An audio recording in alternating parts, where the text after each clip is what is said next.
presented by Dano's Seasoning. Yum, yum, get you some. What's going on, everybody? Welcome into the Sunbelt Syndicate. I am your host, Dominic Crissetto, along with Mr. TJ Corman, one-time App State wide receiver, for those that are joining us who have not joined us before, right? Yeah, if you're just now tuning in, I know who's not just now tuning in or not new to this, and that's Artie Cat, and I'm sure he'll be here soon. He probably. I'm going to go ahead and say hi first before he says hi.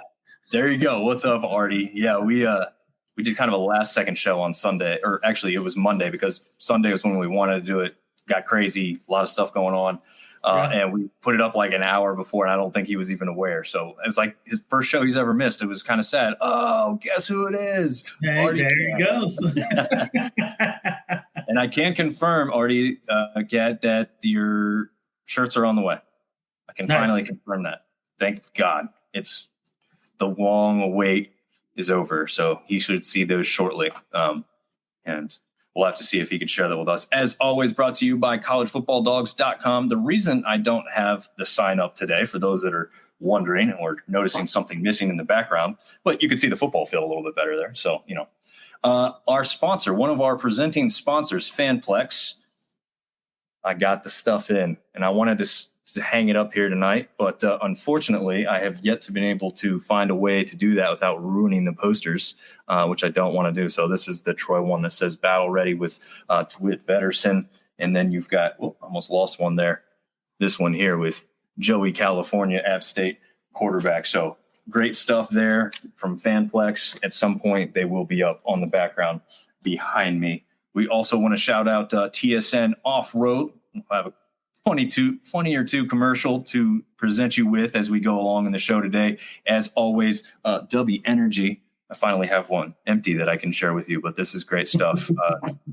I had my friend Seth try for the first time this weekend. He's like, wow, this is actually really good. I'm like, I'm telling you, man. And no carbonation, no sugar. Hey, it's great. And also TJ's favorite sponsor of all time, Dano's Seasoning. That is factual. Shout out to Dano's. Actually got some chicken in the crock pot now with some honey garlic Dano's seasoning. So yum, get you some. I don't know if you've seen it yet. They just came out with a jalapeno cheese flavor too. Yeah, well, I'll be getting my hands on that as well. Yeah, it sounded delicious. As soon as I heard it, I was like, yeah, gonna be getting that one for sure. Yeah. And if you want to get that one, go check out the show description that was linked from wherever you're watching this show at right now. There's a little promo code in there to get you off your first purchase. Actually, I think it's pretty much for all of your purchases. And on that same aspect, Dubby is usually 10% off. It's 20% off for the rest of September. So if you've been on the fence thinking about trying something, give it a shot, because you've got a little bit deeper of a discount with our SBS promo code for that one. And TSN Off Road's got some cool Molly panels. Again, all of our sponsors give us a little something, seems like. So Molly panel for those people that do some off-roading, or more importantly for the football aspect, tailgating. So all that being said, without further ado, let's jump into why everybody's here. Week 3 of the power rankings. 1 and 2 for us, really. I mean, I could have flipped mine. You could have flipped yours. I feel like we're both pretty comfortable putting those two teams at 1 and 2. Is that, I mean, you got somebody clearly above, or you think they were pretty close? No, fairly even. I kept kind of the occasions above the Chanticleers.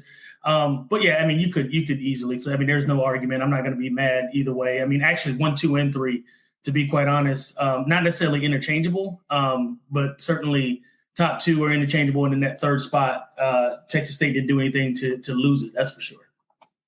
Yeah. In fact, for both of us, they actually came up from the week before. That's what for those watching visually, that's what the arrows indicate, is just the movement from the week before. It doesn't matter. That's not like they're doing well or they're doing poor. That's literally if they moved up or down.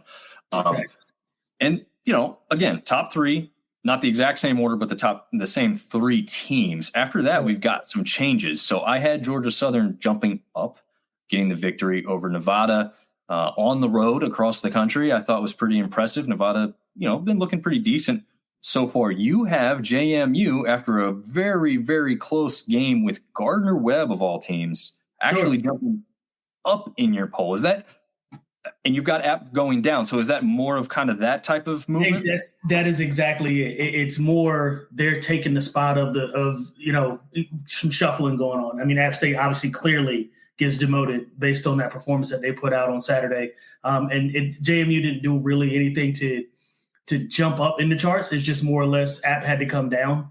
And also a win is a win. I don't care who you beat. Again, you don't control who's on your schedule, and I don't care if you win by 5 or you win by 50. At the end of the season, it's going to count as a W.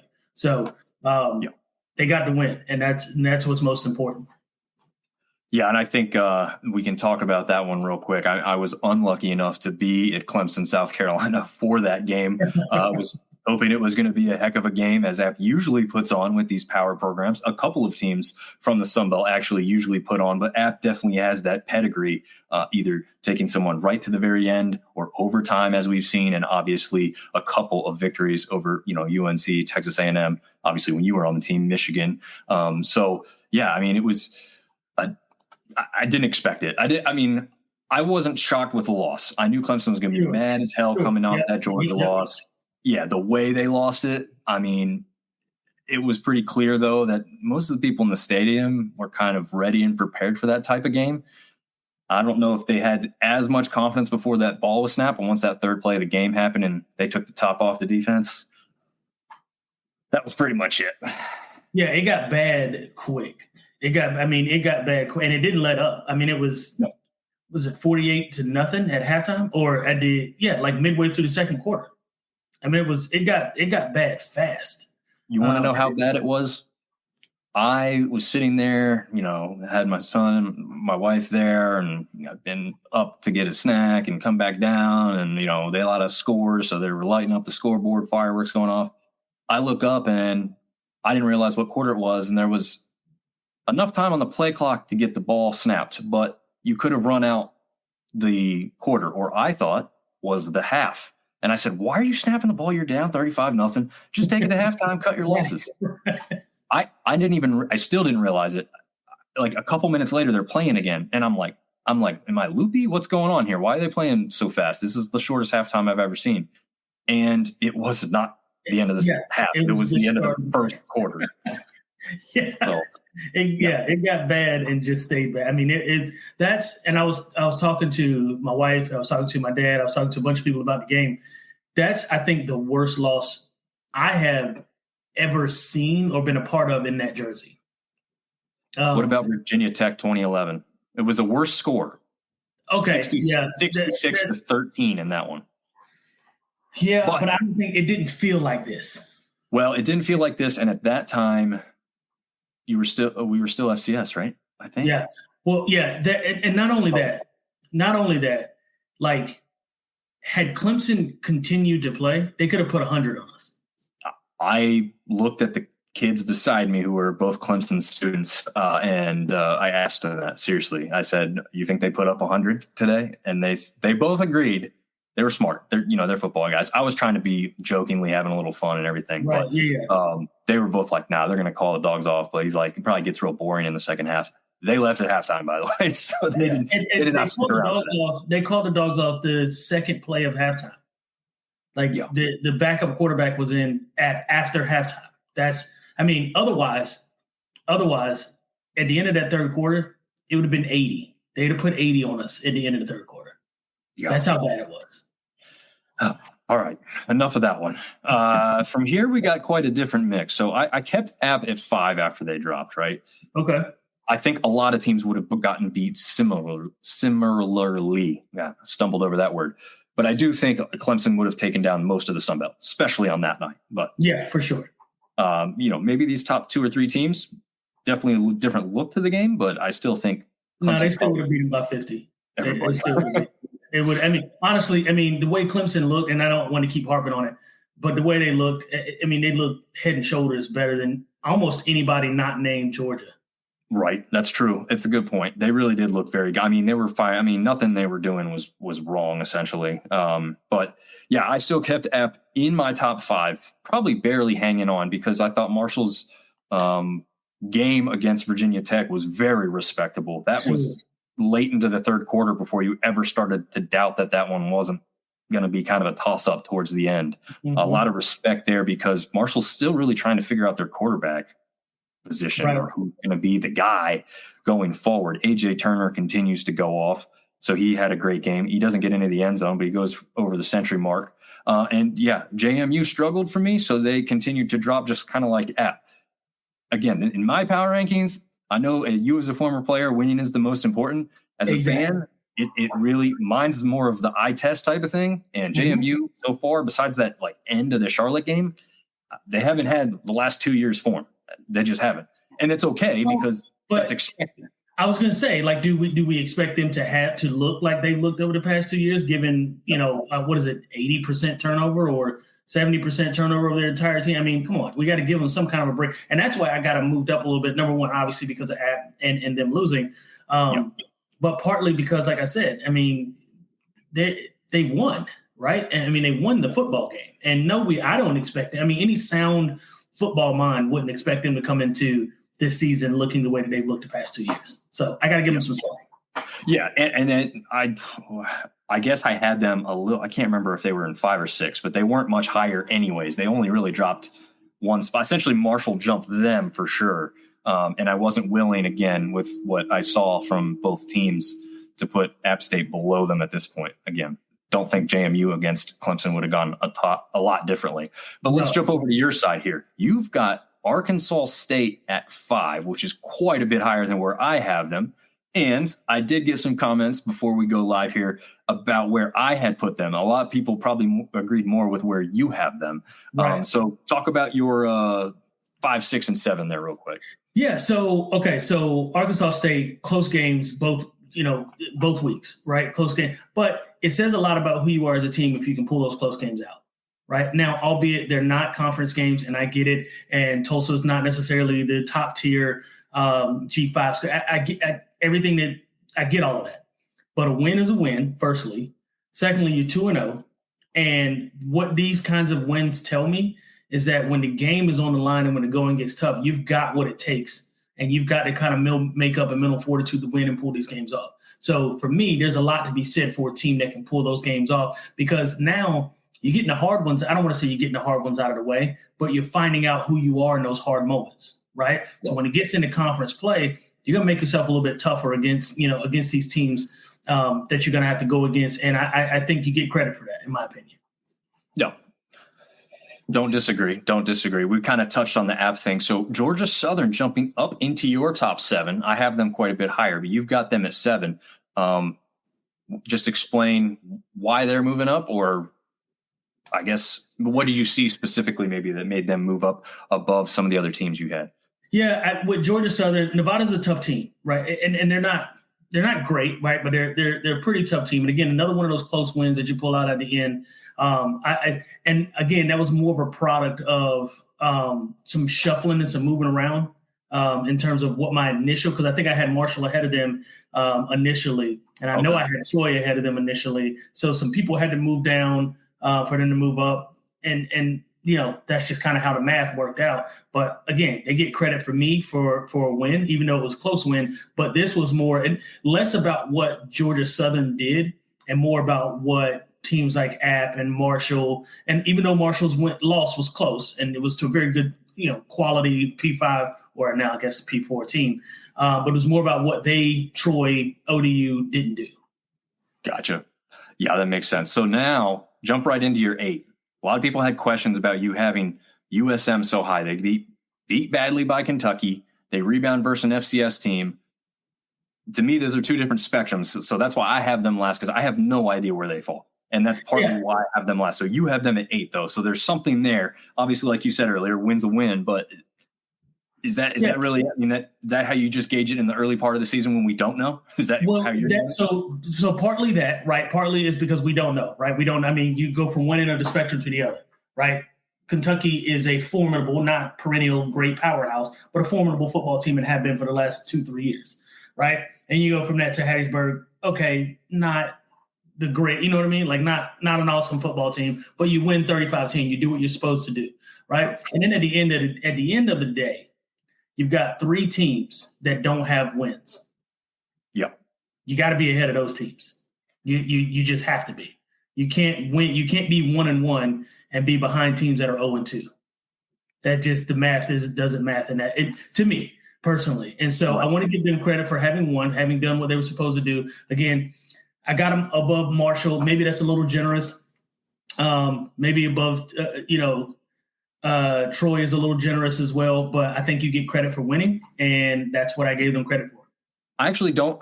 Now that you've explained it a little bit more, I actually don't have a real hard time understanding why you have Southern Miss above Marshall, because they're coming off a win where Marshall's coming off a loss.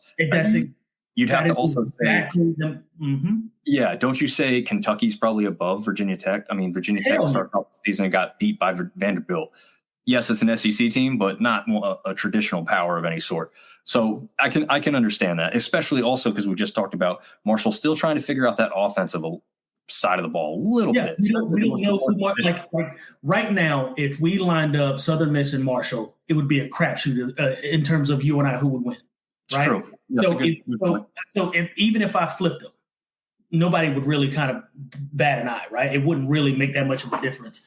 But I put them ahead of them because coming off a win, coming off of a loss, it matters who you play for sure. One was a kind of I don't want to say cupcake, but you beat them 35-10. That's what you're supposed to do. You know what I mean? And Marshall lost a tough, close game to Virginia Tech, but you still lost. So that's the thinking, that's the logic. And again, at the end of the day, you're still better than the bottom three who are 0-2, no matter how you look at it. Yeah. No, that's a good point. That is a good point. Well, Georgia State is 1-1, but you have Troy in there. So yeah. And I still think, but I think Troy is better than ODU and Georgia State.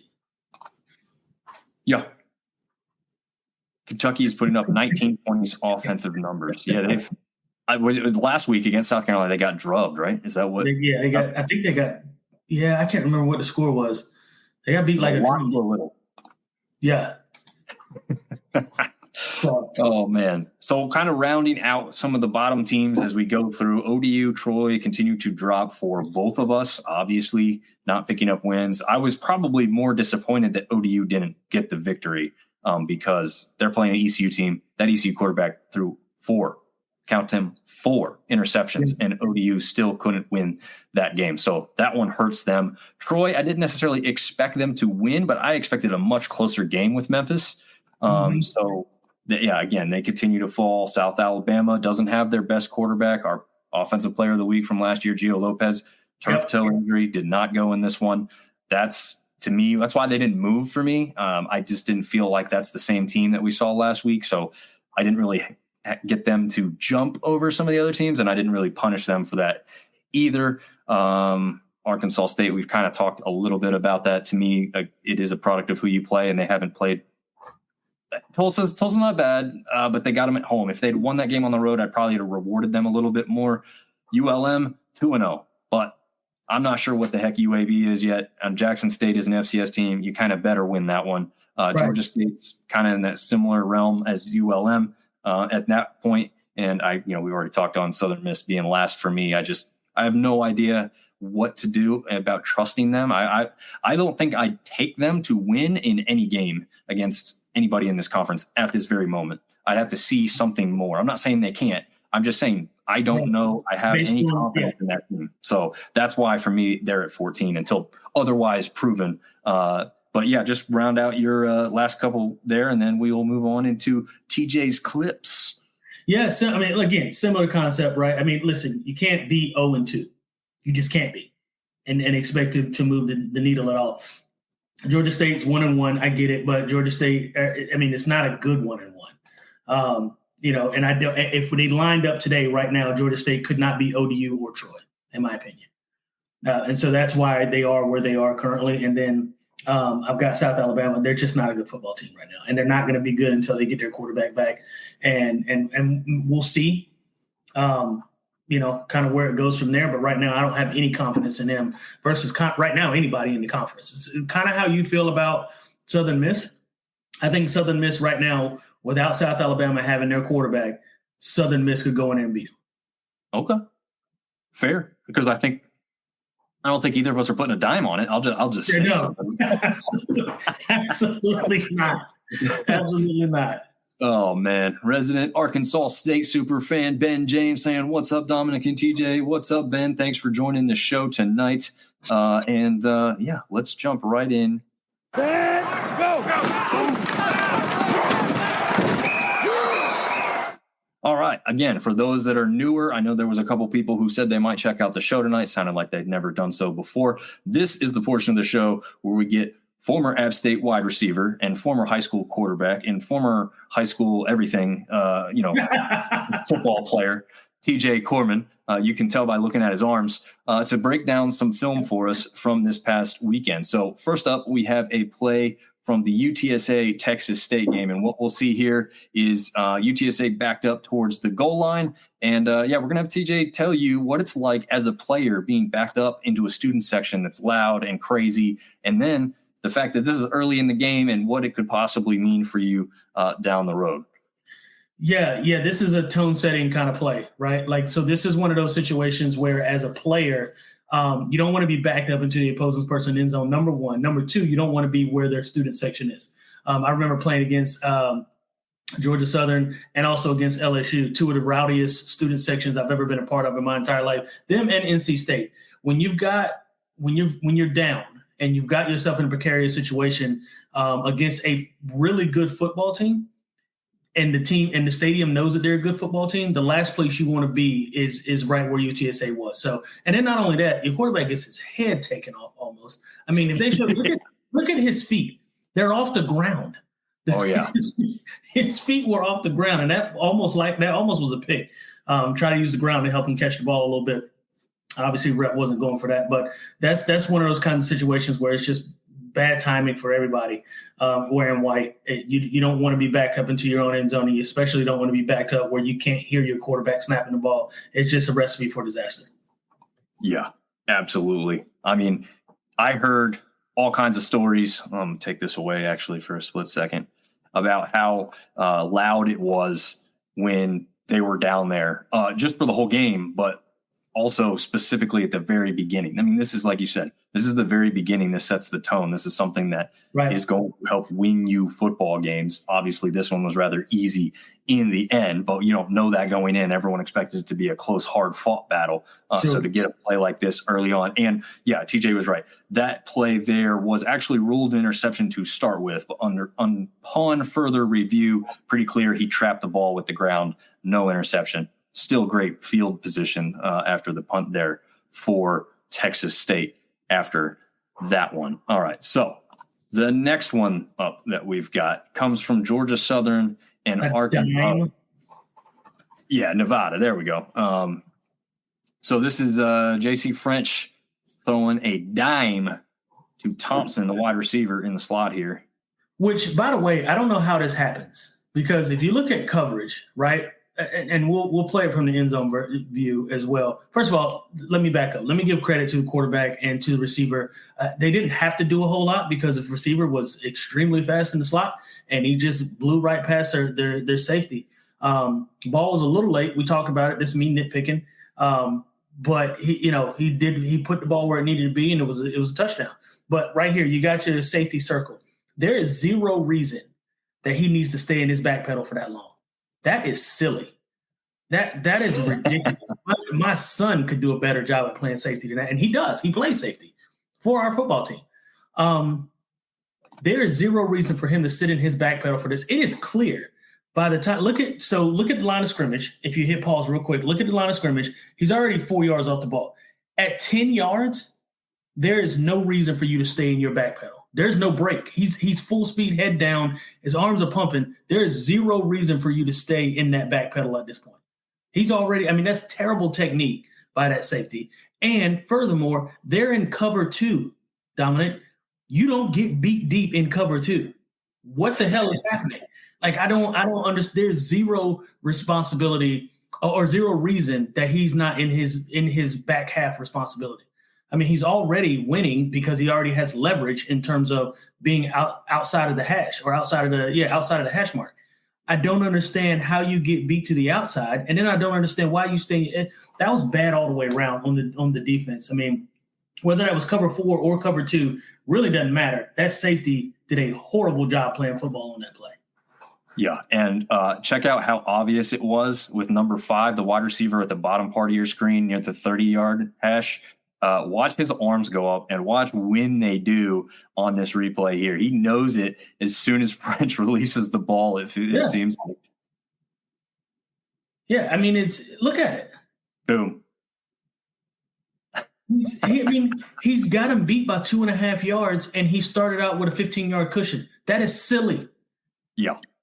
That makes no sense at all. That's terrible. If I'm that defensive back coach, he might not play this week. Yeah. Oh man, not good. But this is the last play. This one once again comes from UTSA Texas State. This was just a great game from Texas State, and play here from Chris Down Jr. Sorry, I don't want to mess up the last name there. He almost gets a touchdown. He's the wide receiver towards the top part of your screen. We'll see it in full motion, and then we'll slow it down for you and have CJ talk about what he sees here. All right. Nice play fake. I mean, listen, when you get shifty like this and you can get up the field, now it should have been a touchdown. And, but these kinds of things happen, right? You get shoestrung tackled. It happens all the time. But he got shifty when he got the ball. And so if you want to bring it back right here, look at this block outside on the corner. I think this is who is that? You got a receiver going in motion. I think the receiver going in motion is going to be the one who takes out the corner. You don't get much more textbook than this kind of block right here. So you see him coming across your screen, and he's not going upfield. He's not going upfield. Now he is. And then he stops his feet, boom, hat on a hat. I mean, and then you got your offensive line coming down. That's a perfectly executed tunnel screen.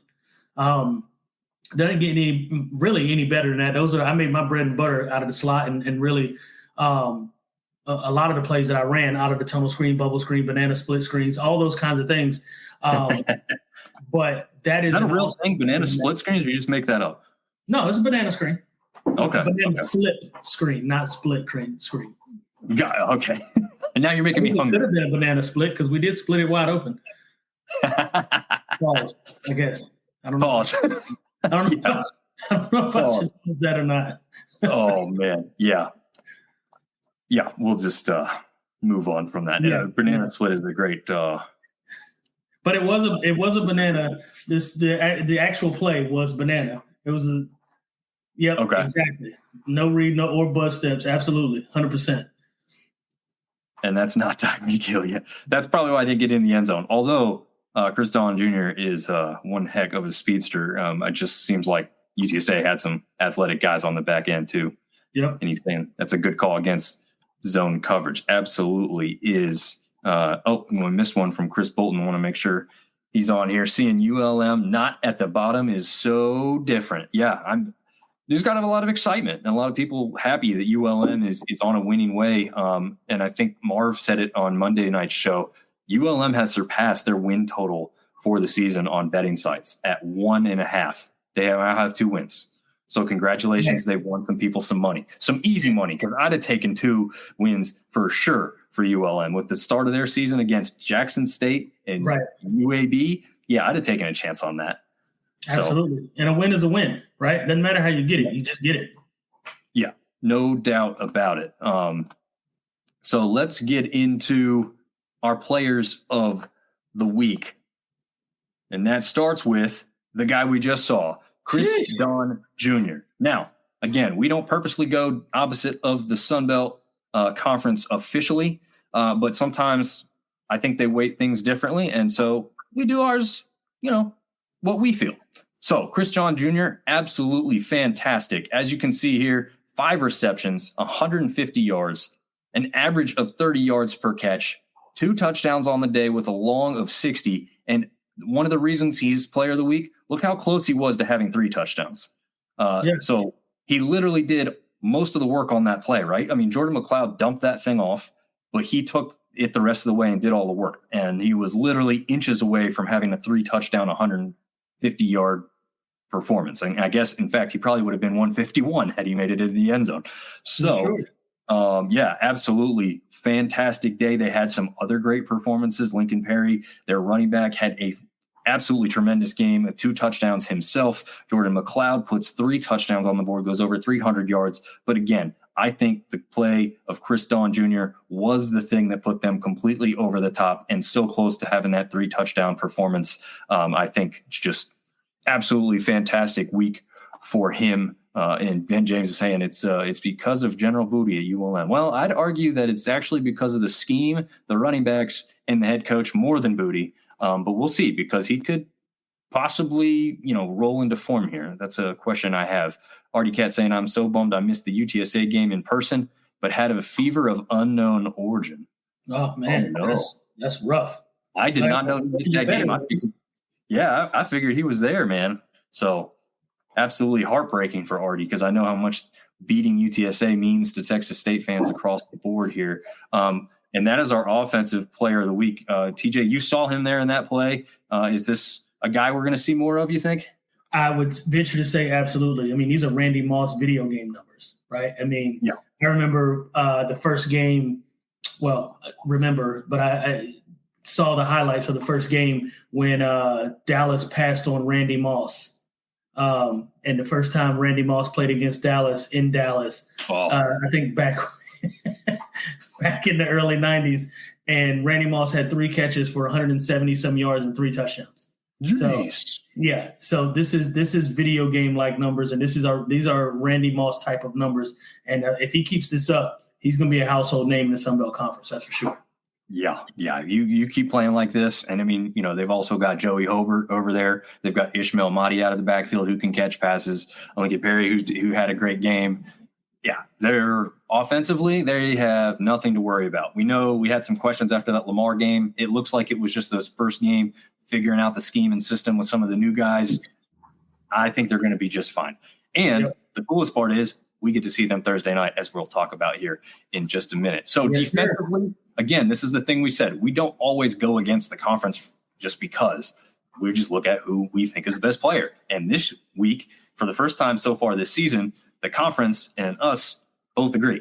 Jerron Manning, 5 solo tackles, 10 total tackles, 1 tackle for loss, but most importantly, 2 interceptions on the day. The first 2 interception performance for an ODU Monarch since the year 2014. So very impressive there. And obviously a reason why they stayed in that East Carolina game, plus the fact that, Garcia threw 4 interceptions. But 2 of them look to be right to Manning's hands. So absolutely fantastic job by him. And also to note, that makes 2 straight weeks of ODU having defensive players of the week. So we know where the problem is in the ODU aspect. It's not the defense. It's looking like the offense is the thing that needs some help. I mean, that's pretty obvious. We know Grant Wilson may not even get the start this week as ODU is trying to figure out what to do to get that offense firing on all cylinders. But in good news, the defense is certainly firing on all cylinders. Anything about this performance you want to mention here, TJ? No, I'm just echoing what you said. I mean, it's kind of more the same from last year, right? ODU's had a hell of a defense and just struggled scoring over 21 points.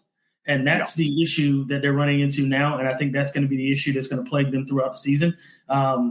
When you've got teams that are as high-powered as Louisiana and potentially Troy, depending on that they can get on the right track, certainly Coastal, Texas State. I mean, you got teams like this that can score 30 at any given moment. It's going to be hard to stop those teams by only playing defense. If you can't score, 18, 20 points against those kinds of teams, you're not going to win. So, again, going back to the positive, great job, Manning.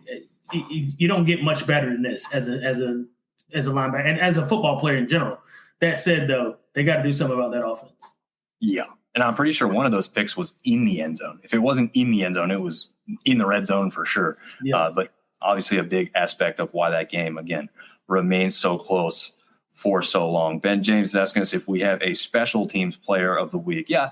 I decided not to do that just because so typically it's like the kicker who makes the most kicks. It's kind of like the same type of thing. And then one of the reasons he's asking is because Arkansas State had the special teams player of the week, and it was a returner, not a kicker, which those ones are really cool. And you do like to give special shout outs. Honestly, if there was such a return specialist of the week, I mean, maybe we'd consider them like an offensive player of the week. I don't know. A special shout out here or there, maybe.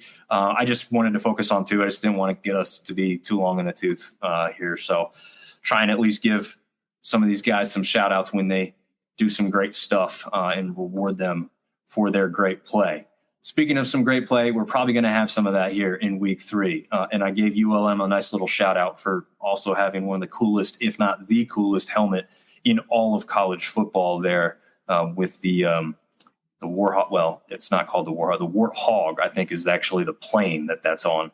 But yeah, if you haven't seen that helmet and you're not paying attention just yet, check it out. They also have the all black unis they wore against UAB.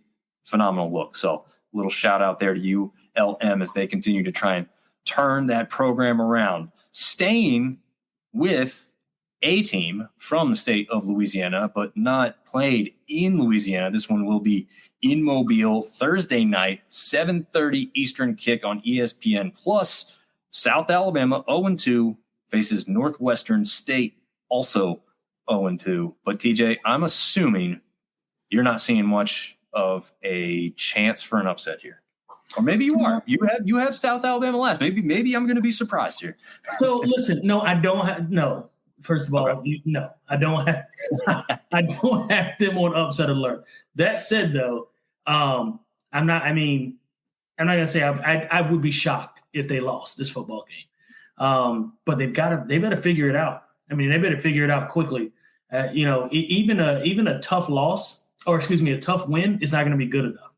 Not going to be good enough to move the needle for me or for you, really in the conference or as we move forward throughout the season. I mean, I've got kind of little to no faith in what South Alabama's doing right now. I hope that they're able to get back on track. Again, I'm not calling for an upset at all. I imagine this game should be won pretty handily. But for their sake, they better hope so. Yeah, I see this one being won handily as well. If we're gonna, I'd be confident enough to actually put money on a victory here. I don't know what. Well, actually, I can see what the spread. Oh no, it's one of those classic FBS FCS. We're not going to put a line on it games. At least from what I'm looking at on my screen. I don't know if you've got one on yours. No, I don't have a spread on mine. Okay, so yeah, I mean, I wouldn't put any kind of spread on it just because a couple of reasons, right? South Alabama hasn't won yet, so that they do have to do that. I think, again, they will. Gio Lopez is a wild card right now, and there's a couple reasons why he may remain a wild card going into this one because I haven't seen anything definitive on starting, not starting, at least as of yet. And I could see both sides of this, right? You want to have him 100% coming into App State, which is the Thursday night game next week. So they have exactly a week off before they go to that one, whereas App State plays Saturday and has a 5-day turnaround. But, again, you keep him out, you're thinking he's going to be more healthy for that App State matchup. But then, he comes in, he could be rusty, right? He could take a little while to warm up. That's the rub. Yeah. So to me, there's too many question marks to say, like, I'd put it on like a 35-point spread. I'm not touching it for the spread. I do think they will come up with the victory, and I think hopefully it will be rather easy because I think they can win with either quarterback in this matchup specifically. I'm not worried about that. I've looked over Northwestern State. Not impressed. Not only 0-2, but their statistics over that time frame, terrible offense, defense not really. They have like one real standout player, and the rest of them, I guess your typical FCS defense from these days, which is always harder to pull off than the offense. But yeah, I think that about wraps it up for that one. What do you think? Yeah, I agree with you. I'm with you 100%. I'm not calling for an upset at all. Northwestern State, they don't look good at all. Offensively or defensively, quite honest. And to be fair, I haven't seen a lot of them because I'm not watching a lot of FCS. But yeah, they listen. So this is a get right game. Yes, this is a get right game. No matter who's at quarterback, and they better use it that way. No doubt about it. Now, one that we are excited about. Here we go. We had the interview with Mr. Cougar Caleb Cup himself. I don't know what to say about this one. This one is clearly the game of the week. in the Sun Belt. It's actually one of the games of the week across the country, if you're being honest with me. If people take out that P4, they have to be two P4 teams for it to mean something. No. These two teams both come in 2-0 Thursday night. It kicks off the exact same time as South Alabama, but one's on ESPN+. This one is a headliner on the main platform of ESPN. So this one you will be able to see on your TV without having to log into any internet. TJ, how excited are you for this one? I know we were excited before the season started, but now that it's actually here, what are you feeling going into this one? I'm pumped, man. I am pumped. This is going to be a great Thursday night football game. It's going to be one that you want to sit down and have your popcorn ready for, because you're talking about two teams, explosive offenses, two teams that are 2-0. Statements can be made, and a bigger statement can be made by Texas State this game than I think Arizona State. Arizona State, the line for them is -1.5. Listen, it's a toss-up game, right? I mean, they're going to be at Bobcat Stadium, and quite honestly, to be favored away, Texas State should take that personal, right? Yeah. Even though it is 1.5, not a big deal. Still, in my opinion, Texas State enough for me to find in these kinds of games right here, right? What you're doing is you're finding any reason to be pissed off. And for somebody to I remember when I was playing at App State, and there was one game we hadn't been doing super well. We've been winning, but not winning by the margins that we typically win by. I think it was my junior year or something that our own school newspaper picked us to lose. Ooh. Yeah, I got pissed, and I was pissed the entire week. And it's little things like that, right? Because you got to be objective, right? Like it's no different than you and I talking right now and having App State slide as far as they did in our rankings, because they didn't play well. At the time, we were not playing well. We had been winning, but we weren't playing the way we should be playing. And I actually think it was when we came off that loss to Wofford, at Wofford, my junior year, right before going to the last part of the three-peat. But anyway, I say that to say you find any kind of thing to hold on to and to get yourself right, to get your mental state right for a game like this. And I think that is enough for Texas State to go in and really to really find a way to win this game. I'm picking them to win it with my heart, but my head says it could go either way. Yeah, no, I definitely think it can go either way. I mean, you're not talking about any joke of our Arizona State team coming in. I know we probably did kind of joke about that in the offseason because, the Herm Edwards debacle did not really go well for Arizona State. They haven't had the greatest couple of years put together, but they're looking good right now. They're 2-0. They've beat Mississippi State. Not saying Mississippi State's great, but probably the team that the most people expected to win that game was Mississippi State, not Arizona State. This is the first ever matchup, so there's no history. It's not like they see each other often. I have a question on if Mahdi gets back to form. Obviously, Perry had that great game last week. Is it Mahdi's turn this time? I mean, I was kind of surprised by how much he was held in check by UTSA, although I guess now if you look at it that way, UTSA probably had a specific game plan to take him out of the way as much as they could. Yeah, but if they're both going too, I mean, watch out. But the other thing you got to watch out for is a guy named Cam Scatabo. I think I'm pronouncing that right. This guy went off last week against Mississippi State for 262 yards. You want to hear the crazy? That's crazy. You want to hear the crazier stat? 262 yards, 0 touchdowns. Did not have a single touchdown, not receiving, not rushing. So not sure how. It's crazy to me. You run the length of the field almost 3 times. You didn't score a touchdown somehow. That's like that Julio Jones stat back. I think it was a while back when he was playing with the Falcons. He had 12 catches for 300 yards, 0 touchdowns. Oh, that's gotta hurt so bad. You know what? You know who did have the touchdowns? Their quarterback, Sean Leavitt. Leavitt sounds like I'm talking to a dog. Leavitt. I think I'm pronouncing it correctly. It's literally spelled just like that. Leave it. No offense, big guys, if we aren't pronouncing it right. Yeah. That's a way for them to get pissed off and use that for their game if they hear that. But yeah, I believe that's how you pronounce it. But anyway, he is a mobile threat at the quarterback position. So the reason that Scatabo did not have the touchdowns is because the quarterback took it into the end zone, probably right there in the red zone. So, 2 guys that you've got to look out for rushing the ball here on the offensive side of things. And also Arizona State's defense, no slouches. For sure. But it's going to be the offense. If you have to take anything in this, if you're unsure of who's going to win, I don't blame you. I'm kind of the same way. These are two really good teams. They're really good offenses. Texas State averaging 41.5 points coming into this one. ASU, 39 points. So one thing I'll tell you is take the over. Yeah, that's for sure. Right now, the over-under is 59.5. I am going to emphatically take the over.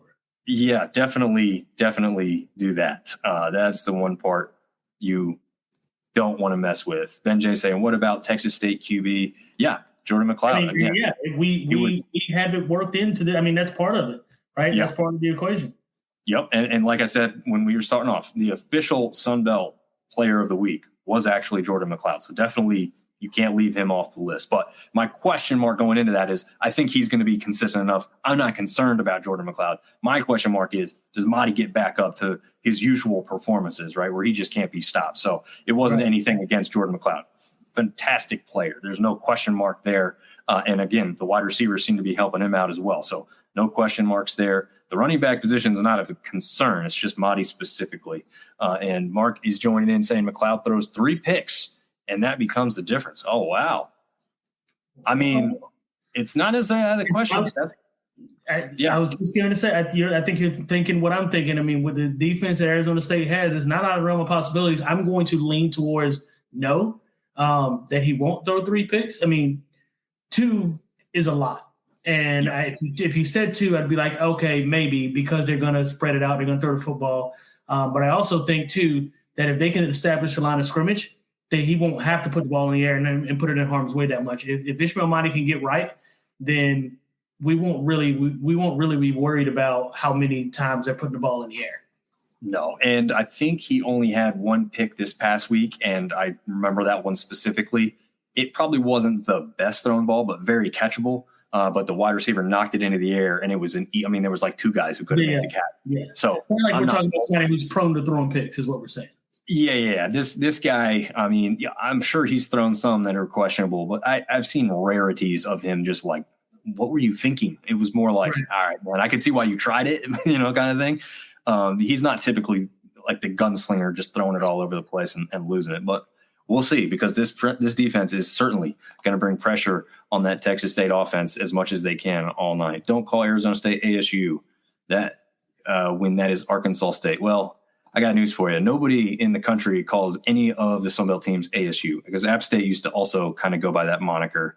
If you say ASU, most places in the country, they're assuming you're talking about Arizona State. So A State is Arkansas State, and App is now App State or Appalachian State, depending on which one you want to use. So they've all 3 kind of got their own thing. And so that's why I refer to them as ASU in that regard. But yeah, in a conference matchup, I'm not going to be using that.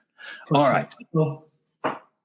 Non-conference matchup, as we continue to see most of this week. In fact, I don't know if there's any conference matchups this week. Let me run. I don't think there are. Not just yet. Next week is when that starts. Yep. So that's when App State and South Alabama link up in week 3. I guess it's week 4 actually. So yeah. Anyways, getting back to this one specifically, Jalen Rayner and the Arkansas State Red Wolves head up to a kind of like this Clemson deal from last week, a Michigan team that's going to be pissed off after how last week went against Texas, right? We can maybe make quick work of this. I don't know. Do you think Arkansas State can surprise? Do you think this one's going to go kind of, by the book? I mean, Michigan is a 23.5 point favorite right now. Yeah, and I honestly think that's generous. I think they'll win by 30 plus.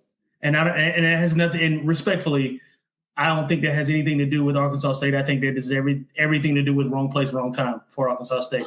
I think you're catching the team right now, much like Clemson was, who is just chomping at the bit to get back on the field. Their coaching staff, everybody on that team knows that they did not put up a good fight against Texas. They looked against Texas like Clemson looked against Georgia, outmatched, and they looked like they got manhandled up front. They could not get anything going, could not run the ball, throw the ball, couldn't stop them at all. And they're looking to get back on the right track. And this, unfortunately, is a get right game for them. I think it's one of those games where I don't think it's going to matter much what Arkansas State does, much like it didn't matter what App State did.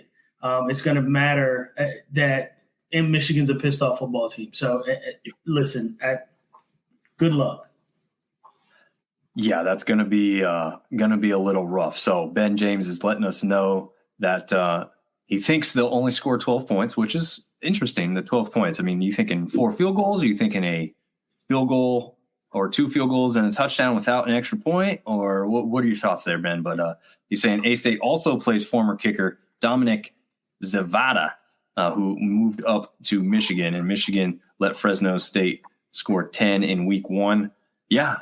Fresno State's no slouch. We know that the G5 Fresno State is a pretty good opponent. It is funny. Michigan kind of flipped their scores exactly from week 1 to 2. They won 30-10, and then they lost 31-12.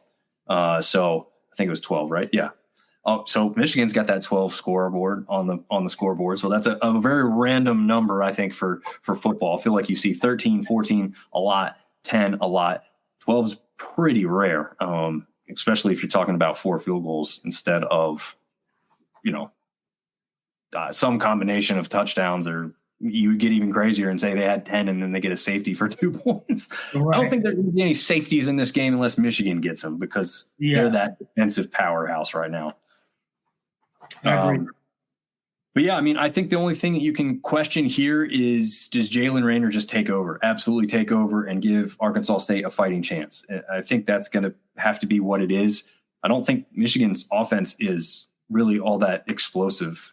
This team was supposed to be handed off from Blake Corum to, he's kind of pictured here. What's the running back, TJ? I forgot his name. I'm staring right at him, but forgot his name. But yeah, it's supposed to be a clean handoff, and it, for all intents and purposes, we don't know yet, right? Like we don't know that it wasn't handed off smoothly. Donovan Edwards, that's it. Donovan Edwards. He played a bit last year.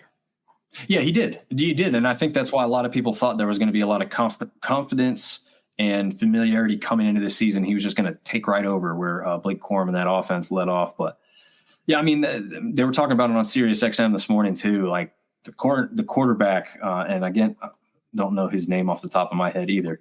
But he's kind of been in a few spots, but he hasn't really been the starter in those spots. So he's got some learning to do. Davis Warren is his name there.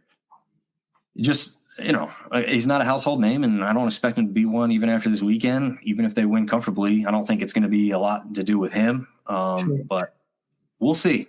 This one is one that would definitely put Arkansas State on the map for this season and the rest. And Ben James, is agreeing there. Michigan quarterback isn't great. Percent chance for A-State to win up from earlier in the week from 5 to 7. All right. Okay. There you go. Well, you're saying there's a chance.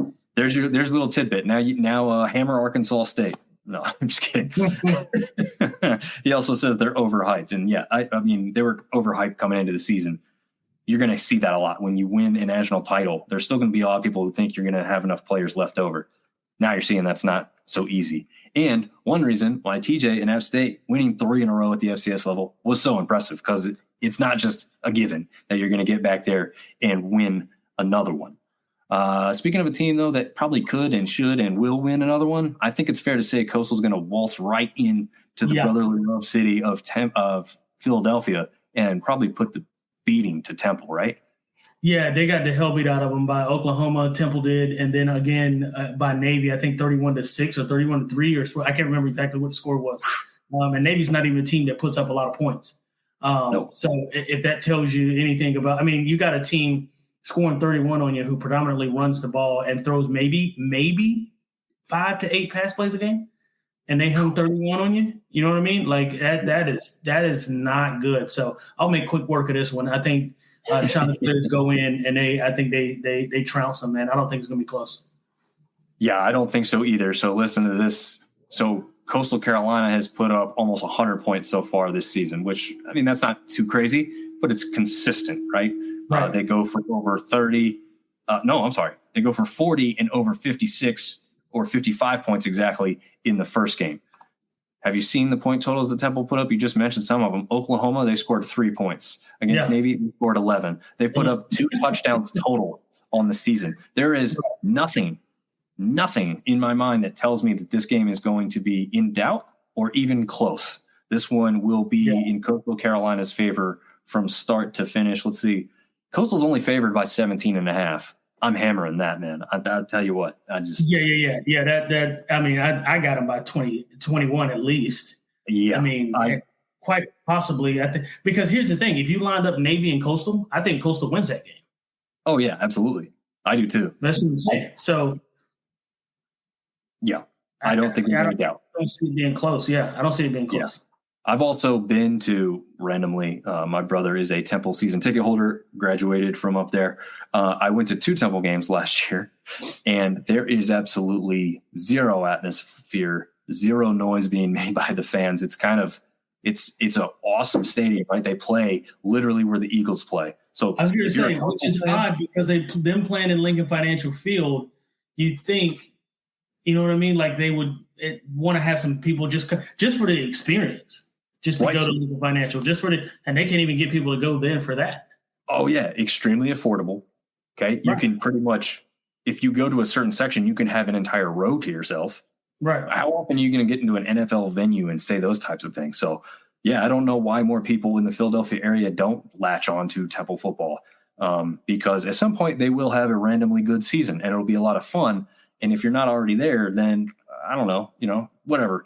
Bandwagon, I guess, and Philly could be great at that. But Philly's so strong in pro sports, maybe that's why Temple's just an afterthought. But it's a pretty obvious afterthought, and it's not for lack of effort. Really, they've got a good sound system, right? Because it's part of the pro one. They've got someone who runs like the thing. It's kind of done like a pro game, I would say, though. And so if you don't like that aspect, the band is heavily involved. But they do have the guy on the mic who's trying to get people to do things in between. It's not quite your typical college atmosphere, okay, but heck of a place to see a game. I know the Coastal fans are going to love it, being up there in Philly for this one, and I think they'll love it even more by the time it's over. So I expect a 3-0 Coastal Carolina to return down to Conway after that one. Yeah, this one maybe no doubt, but the other direction, right, TJ? Yeah, I mean, look, okay, so I'm looking at Iowa, right, and they win their first game against Illinois State. I think it was 40-3 or something crazy, and you should do that, right? And then they beat Iowa State, they lose Iowa State 20-19. I think it was the final score.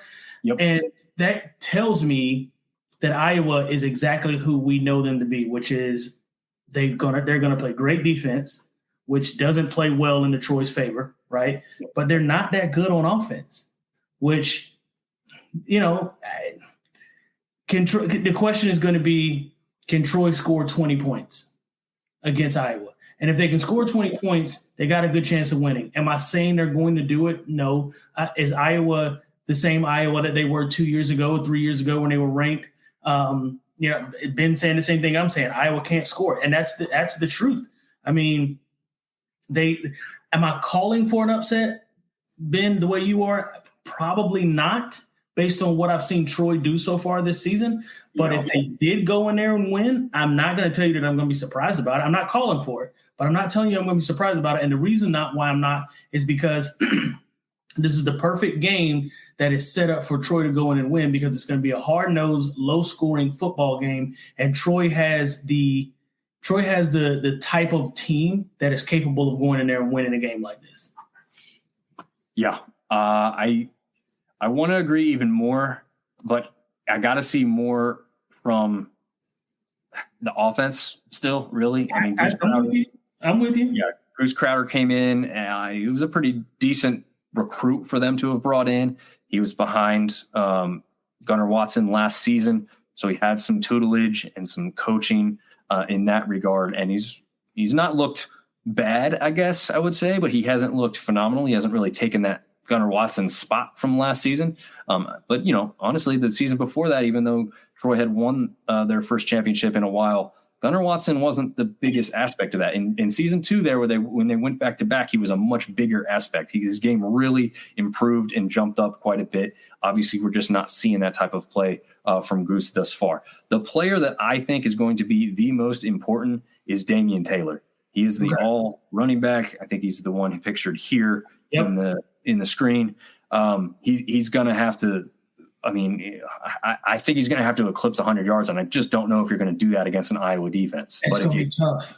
Yeah, if you can't do that, I just don't know if Crowder and the wide receiver core is strong enough. Again, missing Chris Lewis, they're all everything receiver that transferred in from Kentucky last season, out with that cancer treatment, unfortunately.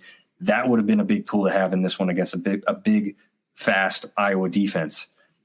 I'm not comfortable enough to think that Troy stands any chance after the performance they put on against Memphis. But like you guys have said, you and Ben kind of here, at some point, you kind of have to get a win, right? And like you said, this one, Iowa's not explosive. So it's not like that's the thing. Yeah, I just don't feel like. In fact, let's. You have the spread up here or anything? Yeah, I've got Iowa by it now. The spread is Iowa by 22. 22. I disagree strongly, but here's the thing: they got Iowa by 22, but the over under is 38.5. Yeah. So they're saying what we're saying. Right, like they're not gonna. Neither team's gonna score a lot of points, and Troy's not gonna score a lot of points. They're saying because of Iowa's defense, and Iowa's not gonna score a lot of points just because Iowa doesn't score a lot of points. And I get that, and I don't disagree. But I think if there's any chance that Troy can beat a P4, P5, whatever team, this is the opportunity. This is the opportunity they can go in there and do it because it's set up perfectly. Right, it's set up perfectly for them to go in there and take this win. So. Am I counting on it? No, but if it were to happen, I would not. Because the other thing, and not to belabor the point, I know we got to move on to the next team. Troy lost to two very good football teams. Nevada's really good, and Memphis is great. Yeah, you know what I mean? So they didn't lose to slouches. Memphis can go in right now to Iowa and beat Iowa, and I don't think there's any question. I don't think anyone questions that. So there's not like they lost to nobody. They lost to some teams that were really good. So if it's doable, we'll see. Yeah. I think so far what Ben has said could be true, although I don't know. Boise State put a heck of a fight against Oregon. They may be the best G5 team as of right now. For sure. But I think by the time this season ends, we're going to see if the Raging Cajuns and Coastal have something to say about that. And obviously, after Thursday night, we may have Texas State already saying, hey, I don't know how you say we're not the best after a victory like that. So, all right, our boys heading to Greenville, North Carolina. Oh, one interesting statistic has nothing to do with the Sun Belt, but every FBS team in the state of North Carolina is playing within the confines of the state this weekend. Isn't that kind of crazy? That is crazy. Yeah, these two are playing each other, and all the other ones are just playing at home, I guess. And Central's actually involved in that. Central's playing somebody, whether it's Duke or somebody, Charlotte, something like that. Anyway, just an interesting tidbit because with a state in North Carolina or any other really decent sized state that has more than like two school teams or two state schools, that are in there, it's pretty rare for everybody to be playing at home on the same weekend. But funny, little quick tidbit about you brought up North Carolina Central. My cousin just this past week committed running back from Havelock, North Carolina, Havelock High School. He just committed to playing running back at NC State or North Carolina Central. So shout out to LeBron Sharp and shout out to the Havelock Rams. Nice, very nice. I was gonna be Bowl City, baby. Yes, sir. And I will be there. You'll have to come check out a couple games with me. I've been by. I think it was when I was like refereeing soccer back in the day. I drove by Central when there was a game going on. I was like, that looks like a hopping place, man. Obviously smaller stadium, but the place was packed. So yeah, I would love to go to a Central game, man. I think it would be a good time. So another fun fact about Central, for the past 2 years or 3 years, they've done their renovations on all their dorms or a kind of clean up and all that kind of stuff. I've done the catering for the company that goes in and cleans their dorms out. So shout out to Moore's Tri-Area Cleaning. There you go. Well, another random thing, my company has put a lot of steel into those dorms that they've been putting up. So look at us. Yeah. Look at us. Full circle, baby. Full circle. NC Central, do you want to sponsor the show? Listen, we're giving you a lot of plugs right now. Yeah. A lot of free advertisement. Petro Miller says ECU wears Adidas. And that should be their downfall. But unfortunately, I don't know. Oh, man. Yeah, and Ben James is laughing when he says Texas State, Coastal Carolina, and Louisiana as equals. So far, man, I can't put a big differentiating factor between the three of them, really. That's why they're the top three for both of us at this moment. Okay, finally back to this game. 4 p.m. kick, ESPNU, this Saturday. I don't know. You've got Mountaineers. You've got Pirates. You've got a team coming. I mean, I don't even want to say opposite performances because ECU's offensive performance was still awful last week. Yeah, they just happened to win a game against a bad ODU offense. Again, not bad ODU defense, just bad ODU offense who couldn't score enough to win that one as they should have. And App State offensively, I mean, I'll talk about this real quick, TJ. When I went back and looked at a couple things, but also when I was just there live, I really didn't think Joey was a big problem in the Clemson game. He was delivering the ball to his wide receivers, and they were really not terribly throwing balls or anything. The Clemson secondary was all over the wide receiver court. I mean, there wasn't even a step. I mean, they were literally being tackled as the ball was making contact. I've never seen timing like that so often. I don't think Joey had a bad performance. I just don't think they could do anything to run the ball to kind of make them respect the passing game more. So do you think he kind of recovers here in this one? Yeah, I like you said, to the point of him recovering, I don't think he needs to recover. I think he needs to do exactly what he did last week. I think the difference is going to be you're not going to see a secondary like you saw last week. You're not going to see a football team like you saw last week, right? Like that. I mean, it was one of those things where obviously App put up a terrible performance, and that just is what it is. But wasn't terrible so much as it was just Clemson being great and kind of Clemson maybe coming back to form and back to who they are. I don't know. We have to, at some point, we have to stop saying App played terribly, which they did, and also look at it the other side of the coin, which is maybe Clemson is just coming back to being Clemson, and they haven't been for the past several years. And so, maybe they got pissed off at Paul Feinbaum, who told them they're going to be on the outside looking in for the playoffs this year. So who knows? I'm not a Dabo fan. I know you know how I feel about Dabo. Yeah. But maybe Clemson's coming back. So anyway, I say that to say, offensively, I didn't see that was our problem. It's not like we couldn't move the ball against Clemson. We moved the ball decently. I mean, like you said, they're just a better football team that night. Yeah. Do I think ECU was going to beat Clemson? Not a chance in hell do I think that's going to happen. That said, though, I don't fear ECU, and I haven't feared ECU for quite a while. But it's just hard to say. It's one of those things where one of two things happens. App State either sits in their sorrows and wallows in it, or they get pissed off and feel like their back's against the wall and this is a game they got to win. It's up to them. So they have to be the Clemson this week where 100%. They're coming off. Clemson would come off the Georgia loss. App State now has to come off the Clemson loss, be firing on all cylinders and everything else. I agree with you. I think that's going to happen, and I want to get to Montreal's comment real quick. Are we not liking Liberty? Hell no, we're not liking Liberty. They almost lost to New Mexico State. And DJ, you were watching that game on replay before we got this one started. So I'm telling you, this guy eats, sleeps, and breathes football, fellas and ladies, if you're watching or listening. I don't know. Do you feel differently? You think Liberty is actually a pretty good team again?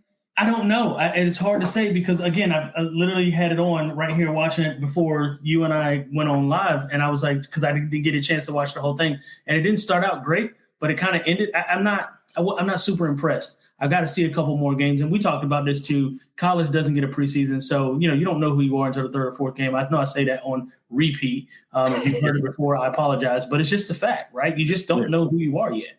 And so for me, I think I want to give them a shot, right? I want to give them another game or two to see if they can round into form. But no, I'm not super high on Liberty Trail. I'm not, but I've got to see more. Yeah, I think it was more, you haven't finished that game. I stayed up after. When you get back from a game like Clemson, like you got to turn TV on and watch something better. Anything. So we watched that one till 1 something in the morning, I think. It wasn't to me so much that Liberty was great that night. It was New Mexico State couldn't get out of their own way to keep control of the game, and they just lost it towards the end, essentially. I'm not impressed. But anyway, we're going to have that team match up with App State here very shortly. And this one, again, 4 interceptions for Garcia last week, 7 interceptions so far on the season. So 3 in week 1, 4 last week. I mean, I'm not saying App's going to come up with 3 or 4, but at least 1 or 2, I'm thinking is what's going to happen. Unless they just go totally different and just run the heck out of the ball and try not to throw it too much. But he's a gunslinger. He wants to throw the ball. He's going to throw the ball in this Mike Houston offense. So I think ECU takes some chances. They may get down early if App State is firing on all cylinders coming into this one. And if they're trying to catch up late, it ain't going to work out for them. They're not a type of team that's going to be able to do that. So I expect the Mountaineers to come up with a victory over the Pirates in that one. And the line is favoring App, but only by 2.5. So some people who don't feel the same way we do about that one, because I'm taking that. I think the line should be closer to 5 or 6, but I think they're giving them that 3 or 4 point because they're at Dowdy Ficklin. I think the general consensus is App by a touchdown. But you want to give some, you want to give leeway to a team that's at home. So I see the respect. Yeah, that's true. That makes sense. So then we've got Virginia Tech matching up with ODU. This one being played at ODU. Advantage ODU. We've seen them beat this Virginia Tech team before at home in Norfolk. But as we've said too, Grant Wilson, this offense, not working right now. However, also having said that, there's a chance we don't see Grant Wilson this weekend. That is true. Also true. So, yeah. In fact, I would put money on the fact that if we see him, it's either early and it's not working and they make the change, or it's, a blowout, probably the other direction if I had to just take one, and we see him come back towards the end of the game to kind of give him some more reps in case they revert back, right? Because I feel like if you do go against him and it doesn't work out with the other guy, then what are you going to do? That you just keep throwing quarterbacks at this until this thing works. At some point, you just got to stick with the guy. And Wilson is your veteran, so I don't know. What are you thinking in this one? Yeah, I'm agreeing with you. I mean, the line is 14.5 favoring Virginia Tech. I don't think it'll be that big of a margin. Then again, though, I don't know, because I don't know that ODU can put up points. I know ODU has a hell of a defense. That's what I do know. And I know that ODU's defense is better than Marshall's defense for sure. And I think Virginia Tech, what was it? They managed 27, I think it was, against Marshall. 31. Okay, so 31. I think I turned it off. Yeah, 31-14. So do I think they'll score 31 against ODU? No. But do I think ODU can score 30? No. So you know what I mean? So that's the rub. I don't think I got Virginia Tech winning. I don't got them winning by 14, but I do have them winning probably closer to 10, maybe 7. Yeah, I can see that. I think neither one of us are really all that impressed with Virginia Tech so far. So it haven't been impressed with Virginia Tech in like 5 years. Yeah, and I guess one of the big questions right here, we'll just go off this. So they played South Carolina. We saw what South Carolina just did to Kentucky. Right. Okay. That did not happen to ODU in week 1. Right. So that's how good that defense could be and is, I think. Yeah, absolutely. Yeah. And now you're looking at a Virginia Tech team who lost to Vanderbilt in week 1, who has a pretty good defense, I'd say. I don't know if I'd say anything about Vanderbilt's defense is necessarily elite. But again, this ODU defense could step up and literally win the game for them. I mean, they come up with a fumble and 2 interceptions or just turnovers, 4th down stops. I mean, and then they got 2 interceptions last week. You think they won't cash in one of those this week? Right. You know what I mean? If that were to happen, you think they're not going to score at least on one of those? I'd venture to say yes. Yeah. Montreal saying that that South Carolina versus Kentucky game was trash for 50 minutes. That's true. That's true. It was trash, but again, you got a team that was not kept in check by another defense, and this one so far kept that same offense really in check in week 1. So I think they can do it against Virginia Tech. I think Marshall was pretty decent defensively against Virginia Tech as well. So yeah, I mean, that Virginia Tech team still put up the 31 last week, so you do have to respect that. But yeah, like you said, ODU at home too. Again, kind of like that Troy-Iowa matchup. This one seems a little similar to me in the fact that, like, at some point ODU has to win a game, right? So is this the one? Because unlike Troy, you're not going on the road to a power conference team here. You're at home hosting them. So, man, this could be they win this one and they easily forget about those first 2 games because Virginia Tech's also an in-state school they'd love to have a victory over. So, Yeah, and what's the spread on this one? 14.5 for Virginia Tech. Yeah, I mean, I don't know. I'd take ODU and the points on that one. I think so too. Yeah. That's if I'm taking a chance on anything, maybe not a lot of money on that, but I put a couple bucks on it or something. For sure. Okay, so we got the last 3 games here. South Carolina State travels to Statesboro, Georgia, to take on Georgia Southern. South Carolina State coming in 1-1. Georgia Southern also coming in at 1-1, but I don't feel those records are really all that similar when you're looking at who each team has played and whatnot. And I was really impressed with the performance against Nevada. I mean, they did have to kind of win it late there defensively. But that's not, like we said, we think Nevada's pretty good. You had to go across the country on the road to go beat them at their place. So I don't see this one being close as an FCS. But TJ, you specifically had some close games with South Carolina State. So you think any surprises in this one, or you think kind of along the same lines? No, I don't see any surprises happening. I mean, South Carolina State is formidable. Shout out to my aunt, Melanie Reels. She graduated from South Carolina State University. So big shout out to her. Don't know if she's watching, but certainly a shout out to her as well. That said, though, no, I don't think it's going to be quite close, to be honest. There's no line for this game, and I think it's one of those traditional, FCS versus, where they're not going to put a line on it. But I don't see this being close. I think what Georgia State did to Nevada, again, we call it a quality win. I think you feel the same way, yes. Right? Quality win. Yes, I'm calling it a quality win. And I don't think that anybody who South Carolina State has played so far has been on that level. So, no, the answer is no. I don't think it'll be close. I think it'll be quite honestly, I mean, I've got Georgia Southern by 21 at least. Okay.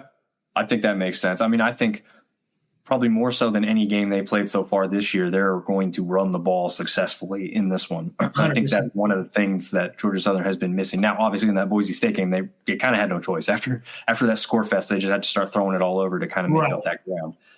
And then in Nevada, just wasn't working real well. So they just went to the air, and that was working better. So, I mean, South Carolina State's averaging just over 20 points a game against 2 FCS opponents, of which they've gone 1-1. Georgia Southern averaging closer to, I think it's 30 or just over 30. A little over 30 points per game against 2 FBS opponents. So I think you're going to see that kind of outweigh it here. And I agree with you. I don't think this one stays all that close for very long. And not an easy place to play down there in Statesboro, Georgia. All right. A team we actually talked about just a few minutes ago, Vanderbilt, a surprising 2-0 Vanderbilt.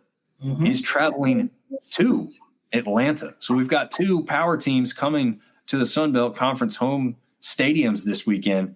What do you think here? I mean, Vanderbilt keep it rolling with a surprise start, or do you think Georgia State could pull off a shocker here and get a win over an SEC opponent at home?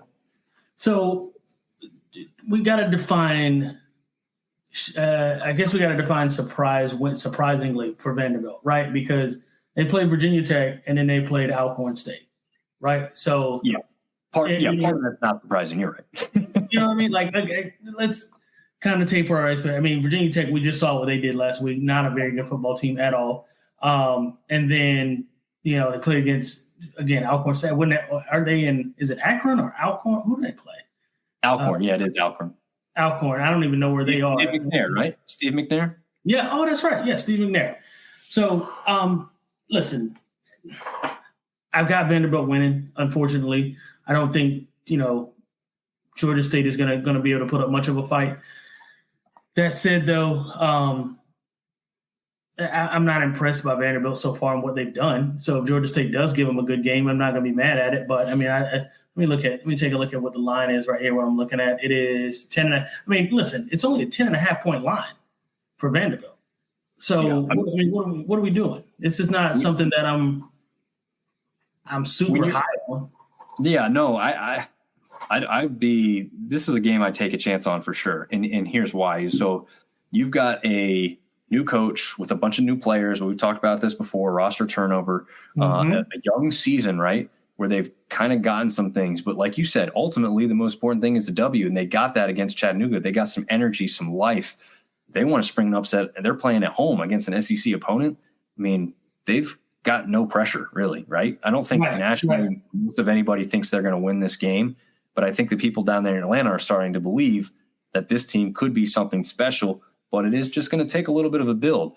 So, yeah, and if you look at the statistics for Vanderbilt, I mean, nobody offensively is jumping off the page at me. Not a single player is like, wow, look at this because guy. they don't have the team to jump off the page at you. I mean, they beat nobody. Yeah, it's a good point. I mean, yeah, at absolute worst, I think this is somewhere close to the game against Georgia Tech to start the season, 35-12, which wouldn't be terrible. Obviously, that's not covering the spread there, but I don't think that Georgia Tech Georgia State game was really all that ugly. I did not expect Georgia State to win. I had hoped they would, right? You've got a team coming back from across the country or across the pond to come back to try and get, comfortable after a big win, a lot of pressure to stay good.